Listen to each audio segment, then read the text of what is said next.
কোরবানি 7 নামে দিবেন কিনা? ভাইরা আমার, কোরবানি মূলত আল্লাহর নামে হবে, এটা আমাদের বলার ভুল। আমরা বলি 7 নামে কোরবানি, আসলে 7 নামে না, 7 জনের তরফ থেকে, 7 ব্যক্তির তরফ থেকে কোরবানি হয়, 7 ব্যক্তির পক্ষ থেকে কোরবানি হতে পারে। গরুতে, ওটে সর্বোচ্চ 7টা ভাগ হতে পারে, 7-এর নিচে হতে পারে, উপরে হতে পারে না। আবার ভগ্নাংশ হবে না, অর্থাৎ 1 ভাগ 2 জনে মিলে নিলে হবে না। বুঝে আসছে কথা?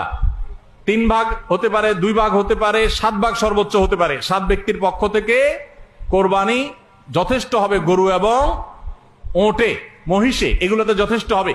পরিষ্কার নবী করিম সাল্লাল্লাহু আলাইহি ওয়াসাল্লামের হাদিস রয়েছে। আজকাল অনেক আলেমরা এটা নিয়ে, বা কোন কোন আলেমরা এটা নিয়ে মত পার্থক্য করেন, দুর্ভাগ্যজনক সেটা। এটা নিয়ে সংখ্যাগরিষ্ঠ ইমামদের দ্বিমত নাই। আরব, আজম কোন দেশে সংখ্যাগরিষ্ঠ আলেমদের কোনো দ্বিমত নাই যে গরু, ওট এগুলো 7 ব্যক্তির তরফ থেকে যথেষ্ট